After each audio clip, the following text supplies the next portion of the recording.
usuarios en el limbo. Necesita esta cirugía pronto para salir de esta situación. Yo soy diabética, la EPS ya la autorizó, no la quieren entregar. Luego de la liquidación de la EPS Salud Vida, que tiene más de 1 millón de afiliados, ya son 6 las entidades prestadoras de salud intervenidas.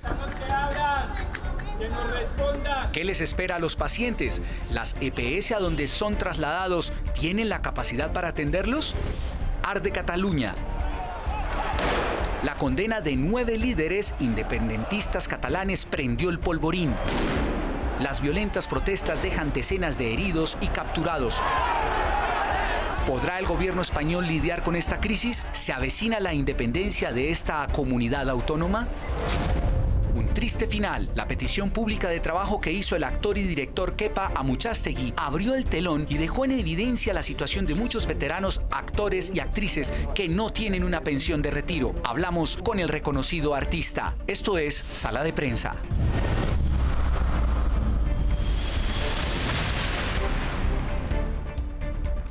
Muy buenas noches, como siempre, bienvenidos a Sala de Prensa en Noticias Caracol. Don Ricardo, muy buenas noches. Hola Juan Roberto, buenas noches. Un saludo a todos nuestros amigos de Sala de Prensa, muy bien, gracias. ¿Cómo va la madrugada en Blue? Como siempre, 4:30 AM, listo, frente al cañón. Lo oí esta mañana y usted decía que hoy salía la decisión de la Corte sobre la ley de financiamiento. ¿Y salió? Y salió como estaba más o menos previsto. Es un punto intermedio. Más adelante Rocío Franco nos va a contar detalles desde la Corte, pero se cae la ley de financiamiento, se cae la reforma tributaria. Esa es tal vez la noticia del día, sin duda. Es la noticia del día. Estamos apenas acopiando información, pero lo importante es que le da al gobierno un plazo hasta el 1 de enero del año entrante del 2020 para que tramite con mensaje de urgencia en el Congreso lo que es la ley de financiamiento. Digamos, lo que se cayó tiene la posibilidad de tramitarlo urgentemente con mensaje de urgencia por el Congreso. O al menos una parte que tiene que ver con los impuestos. Bueno, vamos a hablar en el instante lo que usted dice, el detrás de esa noticia con Rocío Franco desde la Corte, pero hablemos de otro tema, don Ricardo y televidentes. Con la liquidación de la EPS Salud Vida, que fue anunciada en las últimas horas, ya son 6 las entidades prestadoras de salud que deberán cerrar sus puertas y trasladar a sus usuarios. Un tema muy delicado. Sí, señor, el tema es tan preocupante y genera tantas preguntas porque, entre otras cosas, Salud Vida, de este grupo, de esta seguidilla de EPS recientemente liquidadas, teníamos entre otras también a Cruz Blanca, esta es la que tiene más número de afiliados. Juan Roberto, tiene más de 1 millón de personas. No, eso es evidente, la preocupación de los usuarios de esta y otras EPS intervenidas por la Superintendencia Nacional de Salud. Le tienen que hacer una cirugía urgente de corazón abierto. Entonces yo le dije, si él se queda aquí, ¿qué le hacen? Ella me dijo, solo se le da medicamentos porque ningún especialista lo va a ver, porque no hay quien responda para pagarles a ellos. No, que lo sienten mucho, que no pueden entrar en esos procedimientos porque Salud Vida ya no nos va a responder, que ya Salud Vida cayó. ¿Qué queremos nosotros saber qué va a pasar? ¿Qué va a pasar? Es lo que dicen millones de usuarios de esta EPS y de otras 5 que han sido liquidadas en las últimas horas. La voz de los usuarios, Ricardo, porque aquí habla el gobierno, hablan las autoridades, hablan los médicos, hablan los técnicos, pero la gente de a pie que tiene que sufrir por el tema del mal servicio, el tema de la incertidumbre, es la que dice, ¿qué va a pasar? Como lo decía Miren, esa señora. Ya estamos recibiendo quejas de EPS Salud Vida donde ya no están prestando algunos servicios, donde no están entregando medicamentos. Para responder esa pregunta, Juan Roberto, nos acompaña el Superintendente Nacional de Salud, Fabio Aristizábal, a quien le preguntamos, doctor Aristizábal, ¿por qué decidieron liquidar a Salud Vida? Pues son varias razones. Primero, estamos cumpliendo fielmente las directrices y las indicaciones del presidente de la República. El doctor Iván Duque Márquez dijo, no solamente en la campaña, sino durante todo su mandato lo ha repetido, vamos a depurar el sistema.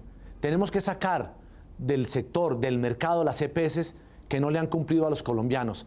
Estas EPS que no ven la salud como un derecho fundamental.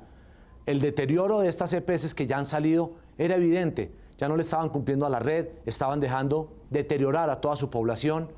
Y algunas personas vulnerables, los adultos mayores, los niños, las madres gestantes, ya estaban corriendo peligro en estas EPS.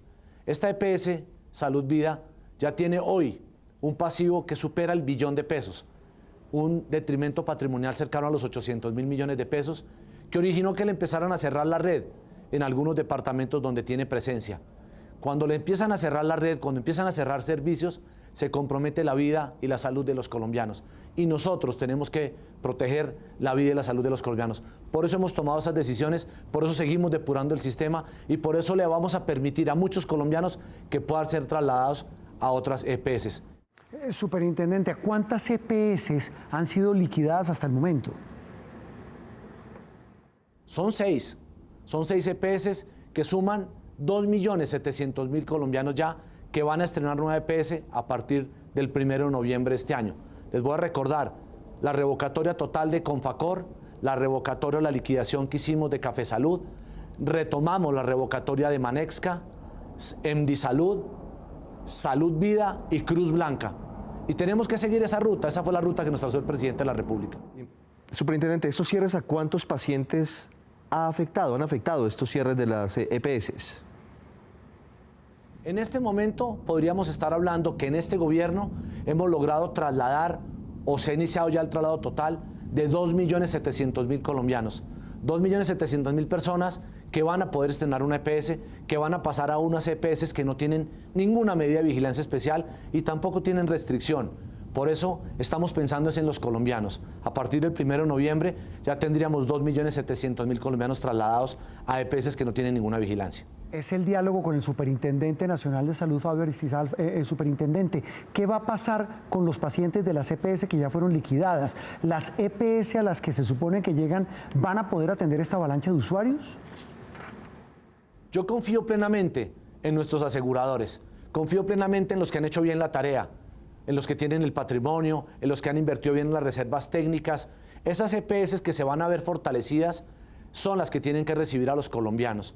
¿Cuántas van a quedar? Hoy no lo sabemos, pero confiamos plenamente en que ningún colombiano se va a quedar por fuera de tener una EPS que lo atienda con dignidad y con oportunidad. Si en últimas van a quedar, señor superintendente, las EPS que tengan mejor desempeño y que puedan responder sobre todo para atender a los pacientes, a todos los colombianos. La pregunta obligada es, ¿vienen, usted lo anticipa un poco, pero vienen seguramente más liquidaciones, vienen otras EPS en el mismo camino de Salud Vida? Pues yo no sé por qué se genera tanta angustia. Si hemos sido radicales en la información que hemos dado. El presidente lo dijo, yo lo he dicho en todos los escenarios, que íbamos a depurar el sistema. Vamos a seguir en esa ruta. Las EPS que no mejoren, las que no tengan los indicadores financieros, las que no reduzcan las peticiones, las quejas, los reclamos de los usuarios, pues vamos a tener que seguir tomando decisiones sobre ellas, porque esa es la función que hoy tenemos como superintendencia, velar y proteger la vida y la salud de los colombianos. ¿Cuáles siguen? No le puedo decir, pero este es un aviso que hemos dado siempre y aquí lo quiero ratificar hoy. Vamos a seguir depurando el sistema hasta que los colombianos estén en una EPS que le garantice sus derechos, que lo atienda con oportunidad. Hay que recuperar la dignidad de ese sector. Hay que hacerlo con bondad, pero hay que hacerlo. Por supuesto, eso es lo que hacemos nosotros cada día. Estamos tratando de proteger la salud y la vida de todos los colombianos. Estamos tratando de trasladar a estos colombianos a empresas que les garanticen sus derechos. Yo sé que genera angustia. Yo sé que estas decisiones generan temores en la sociedad, en la red pública, en la red privada. Por eso es muy importante que todos entiendan lo que estamos haciendo. Estamos corrigiendo el sistema, estamos tomando decisiones que se debieron tomar hace mucho tiempo para proteger la vida y la salud de los colombianos. Hay que mejorar el corriente para que no solamente se proteja la red pública, la red privada, sino para que todos los colombianos tengan una atención de salud con dignidad. Por eso quiero acudir a todos los colombianos. Hoy quiero mandarle un mensaje claro a la red de prestación de servicios, para que no nos dejen de atender los usuarios. Esta es la manera de corregir. Entendemos el drama, entendemos la angustia, pero lo estamos haciendo para proteger y para salvar la vida de todos los colombianos. Es Fabio Aristizábal, el superintendente de salud. Muchas gracias por atendernos. Lo más importante, Ricardo, es que de por medio está la atención de salud de millones de personas que no tienen otra opción, Ricardo. Es que usted puede decirle al que tiene una prepagada, al que tiene recursos para pagar un tratamiento, pero el grueso de la población colombiana no tiene sino que ir a una EPS como alternativa única para buscar que le atiendan un problema de salud, un tratamiento, ni qué decir si es una enfermedad catastrófica. Claro, esto proviene de la Ley 100 de 1993. Usted recuerda que antes de la Ley 100 lo que existía era el seguro social y la cobertura y la calidad del servicio pues eran tal vez más lamentables de lo que hoy está ocurriendo. Digamos que hoy hay una cobertura casi del 100%, con muchos líos todavía, pero que de alguna manera se vienen subsanando. el fondo de esto, Juan Roberto, es qué va a pasar con el sistema. Van a quedar muy pocas EPS y el gobierno, esto es importante decirlo, lo que va a hacer es trasladar de acuerdo a la zona y de acuerdo a la complejidad de los tratamientos a las personas. Si usted, por ejemplo, está hoy en Salud Vida, pues no tiene que ir a la superintendencia, sino que el mismo gobierno le va a tener que informar a usted a qué EPS va a Esperemos estar. que el remedio no resulte peor que la enfermedad. Sí. Muy bien, cambiamos de tema en instantes. Vamos a presentarles a ustedes el drama que se vive en España por los disturbios y las protestas en Cataluña. Se radicalece el movimiento que pide la independencia de esta comunidad autónoma. Regresamos en instantes en Sala de Prensa, aquí en Noticias Caracol.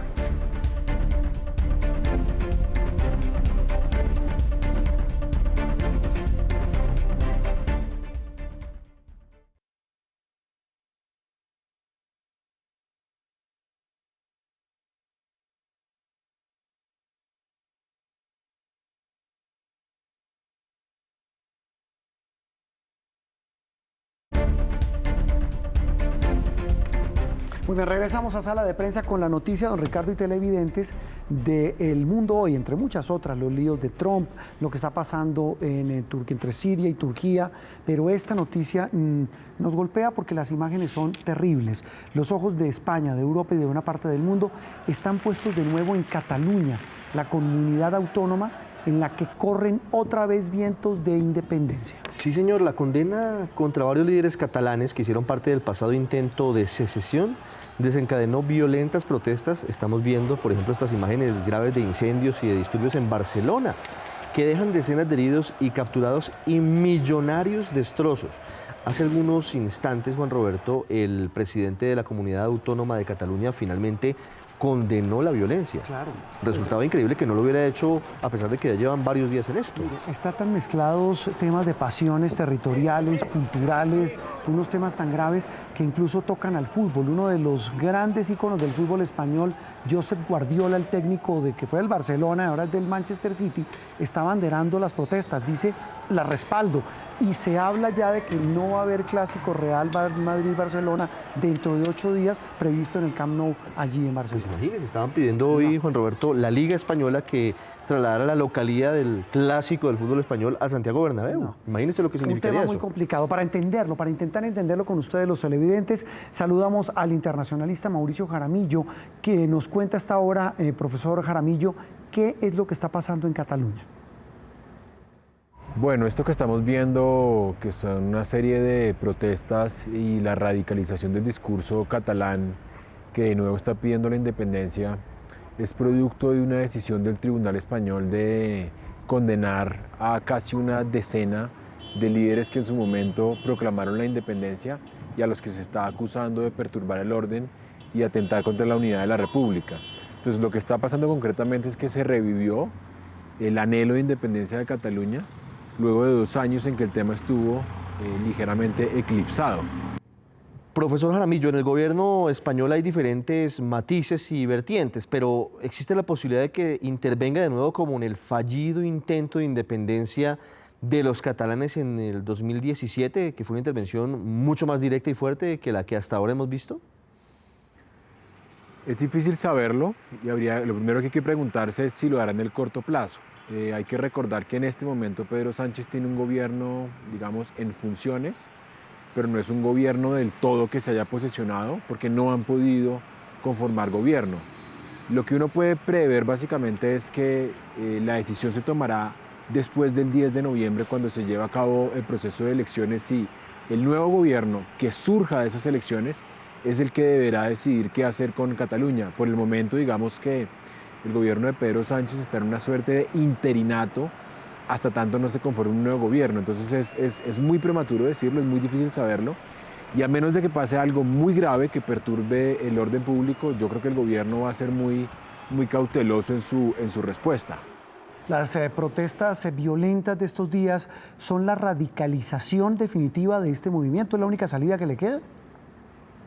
Sin duda alguna, siempre que hay una decisión de la justicia relativa a los líderes independentistas catalanes, se revive de nuevo esta idea de secesionarse, de independizarse de España y vuelve un poco toda la radicalización.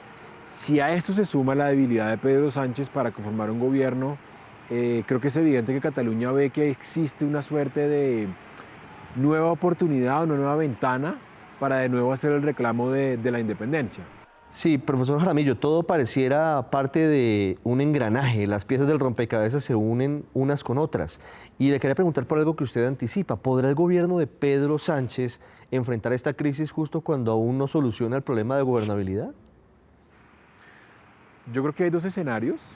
Uno es que el gobierno de Pedro Sánchez definitivamente se debilite, viene muy mal porque no ha podido conformar un gobierno. Y lo que uno puede prever es que el tema catalán lo puede terminar definitivamente de derrumbar. La otra opción es que el resto de España, digamos, se aglomere en torno a Pedro Sánchez y a partir de esta crisis, digamos que esta crisis le sirva a este gobierno español para consolidarse, para ratificar la unidad española y que un poco termine convirtiendo una crisis en una oportunidad para tener un mandato de gobierno, lo que hasta ahora no ha podido tener Sánchez. Esa puede ser una alternativa que termine fortalecido el hoy muy débil presidente Sánchez. Profesor Jaramillo, ¿veremos tarde o temprano una Cataluña independiente? Yo creo que es muy poco probable, al menos por tres razones. En primer lugar, porque la transición española hacia la democracia a finales de los 70 se hizo sobre la base de la unidad. Me parece que alterar eso es muy difícil. En segundo lugar, me parece que no es viable para Cataluña en este momento. Me parece que el resto de los españoles no va a estar dispuesto a aceptarlo, me refiero a la ciudadanía, no solamente al gobierno.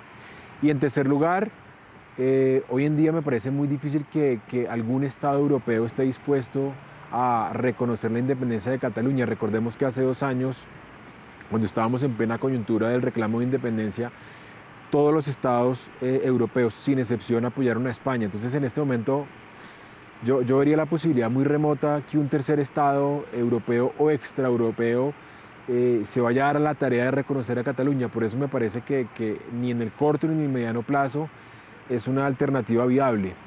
Es el profesor Mauricio Jaramillo. Es un tema tan complejo, Juan Roberto. Difícil de entender. Sí, es difícil, pero además en España usted se fija y no son dos mitades. Digamos que no es 50% a favor de la independencia de Cataluña y 50% en contra. Realmente la mayoría de los españoles o incluso una parte importante de los catalanes quieren estar unidos, quieren estar cohesionados. Y lo que vemos es que hay un grupo político que también tiene fuerza, hay que decirlo, que está detrás de intentar cada cierto tiempo reanudar las protestas. Aquí la coyuntura es la condena contra, usted recuerda a Carles Puigdemont, el hombre que era jefe de gobierno, el que está en Bélgica. Sí, que fue condenado y por eso desencadena las protestas que ahora se están viviendo. Un tema que parece tan lejano, Ricardo y televidentes, pero que resulta también tan cercano por todos los nexos que nos unen con España. Una pausa y regresamos en instantes porque el actor y director Kepa Muchastegui explicó por qué pidió trabajo en las redes. Él anunció, puso de nuevo sobre la mesa la muy difícil situación que viven actores y actrices en Colombia. Volvemos en instantes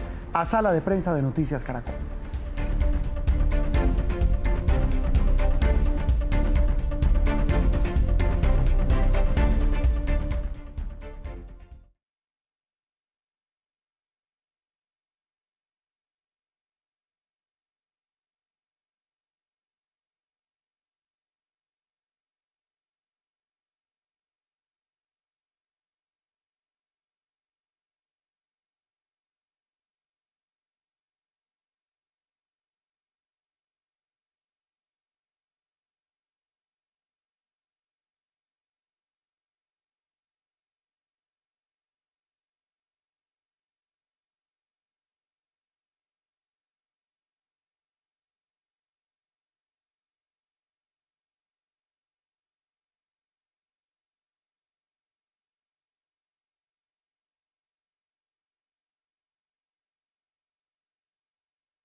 Yo viendo los créditos de Bolívar, el hijo de Kepa es uno de los directores de Bolívar y esa lo escriben con tilde, Amuchastegui. Es vasco, ¿no? Sí, es vasco. Amuchastegui. Sí, eso, y hablando... es Kepa Amuchastegui. Ok.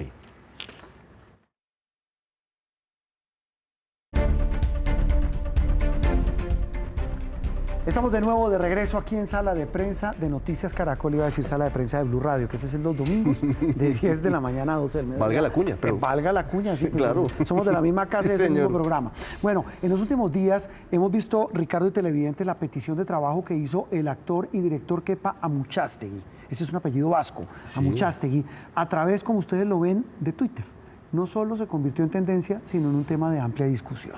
Él es uno de los artistas, directores, hombres de teatro más importantes, tiene 78 años. Sí.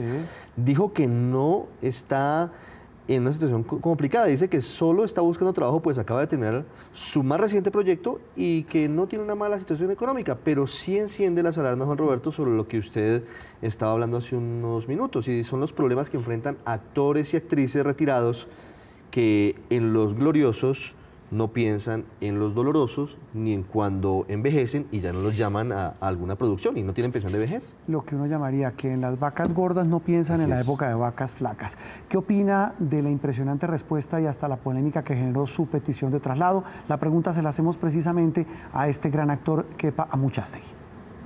Estoy buscando, tratando de abrir puertas también, y la intención mía al poner esa nota en LinkedIn, que como tú bien dices, es precisamente un canal para buscar empleos y para dar empleos. Entonces puse esa nota. Por primera vez en mi vida yo nunca había utilizado los medios, las redes sociales, digamos, para decir nada, sino de pronto alguna que otra vez para hacerle publicidad a alguna de mis obras de teatro, pero nunca para pedir empleo. Es decir, pero en este momento, después de haber terminado el último trabajo con Caracol en La Reina de Indias, pues sí, estoy vacante y estoy disponible para trabajar. Y lo que puse allá es, estoy buscando trabajo. Sí, entonces eso es todo. No quería herir susceptibilidades para nada, sino simplemente la realidad es esa. Y nos pasa a todos los actores, no soy solo yo. Es decir, tan pronto se termina un proyecto, como trabajamos freelance y nos pagan por contrato, por proyecto, quedamos vacantes. Sí. La siguiente pregunta para Kepa es si los artistas de su generación se sienten olvidados. Hay unas glorias impresionantes, fundamentales para la historia de la televisión y del teatro. ¿Se sienten olvidados en algún momento? Muchísimos actores de la vieja guardia, como dices tú, que están en esas mismas condiciones, y es una situación muy triste en muchos casos de gente muy conocida que hizo una labor maravillosa por la televisión y por el teatro en Colombia y que han ido quedando olvidados y rezagados. En mi caso personal, repito, no es el caso, a mí nadie me ha olvidado, pero conozco muchos casos en los que sí, y alguien debería hacer algo por ellos. Acá está haciendo algo por ellos. Algo por ellos. ¿Cuál podría ser la solución? También le preguntamos a Kepa, para que estos artistas retirados pues puedan acceder a una pensión. El gobierno debería hacer algo por ellos, porque al fin y al cabo creo que desde nuestra profesión de comunicadores, de actores, de directores, de estar en televisión, en teatro, hemos colaborado muchísimo en la cosa cultural de nuestro país, y esa es una cosa que alguien tendría que reconocernos. Sí, desde la muy importante experiencia de los años y de semejante autoridad que es Kepa Amuchastegui, ¿cuál es su mensaje para las actuales y para las próximas generaciones de los actores de Colombia? Hay que diversificarse, ¿sí? Es decir, yo he escrito para teatro, para televisión, he traducido obras de teatro, he traducido textos literarios. Diversifíquense. No se queden solamente en la idea de que siendo actor o actriz van a poder seguir eternamente, porque no es cierto, ¿sí? Es decir, eso no es cierto. Uno llega a un punto en que, ya sea por razones físicas o simplemente porque no hay personajes para hacerlos, esa mina de oro chiquita se acaba. Se acaba esa mina de oro, hombre, qué dolorosa realidad. ¿No hay una ley de actores, Ricardo? Una ley que se firmó hace poco para proteger a los actores precisamente de esta situación tan dolorosa, que no tienen pensión, no tienen sistema de seguridad social. Sí, estoy recordando un poco y estoy indagando. Duraron 5 años buscando que se aprobara. Finalmente salió adelante en el Congreso la ley Pepe Sánchez. La ley Pepe Sánchez, la ley del actor. Salió adelante, pero todavía hay unos vacíos, hay unos espacios que no permiten que haya una definición clara. Hay que decirlo, ha mejorado la situación de los actores hoy frente a lo que era hace varios años, pero todavía falta. Claro.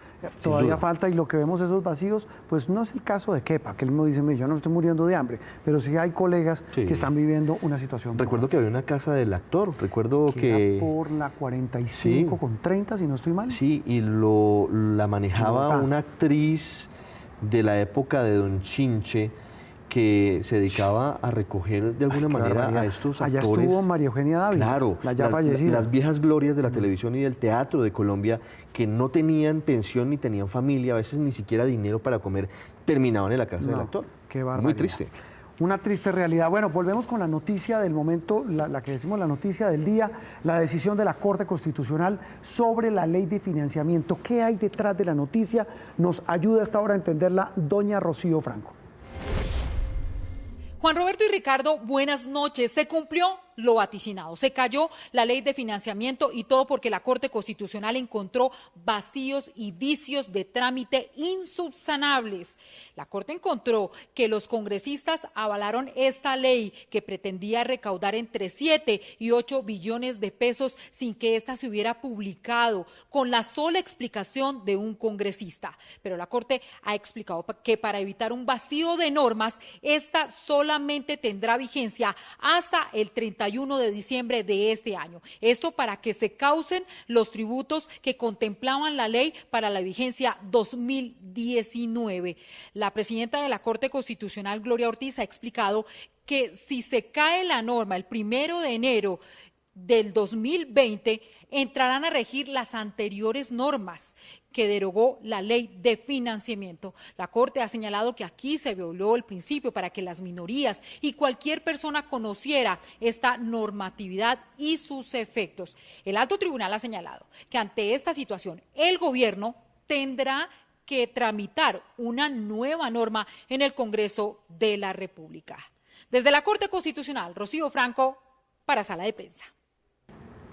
Rocío, muchas gracias. Mucha tela por cortar, reacciones, el tema del plan B del gobierno, qué va a pasar con las calificadoras de riesgo y la nota que le pongan o le cambien a Colombia por esta caída. En fin, mucho tema. Claro, pero digamos que de alguna manera el gobierno tiene una ventanita por la cual tramitar de una forma adecuada la ley de financiamiento. El tema gradual, de aquí a fin de año. Exactamente. Aquí tiene la posibilidad hasta el 16 de diciembre, cuando termina la legislatura, sacar adelante con mensaje de urgencia la ley de financiamiento. Sí, en 2 meses. Claro, y seguramente no se va a caer el recaudo, que era una de las grandes preocupaciones. Eso sí, hay otra preocupación del gobierno, y es sobre la inseguridad jurídica para quienes invirtieron ya la plata con base en las reglas de juego que se van a aprobar a finales del año pasado. En la rebaja de impuestos para el que trajera equipos de bienes de capital, o sea, equipos para producir algo, etcétera. Un tema, repito, que tiene mucho de largo como de ancho, y al gobierno como gran protagonista. Don Ricardo, nos vemos mañana. Gracias, sí, señor, aquí estaremos. Terminamos Sala de Prensa de Noticias Caracol, aquí en Noticias Caracol. Ahora una feliz noche para todos en Colombia.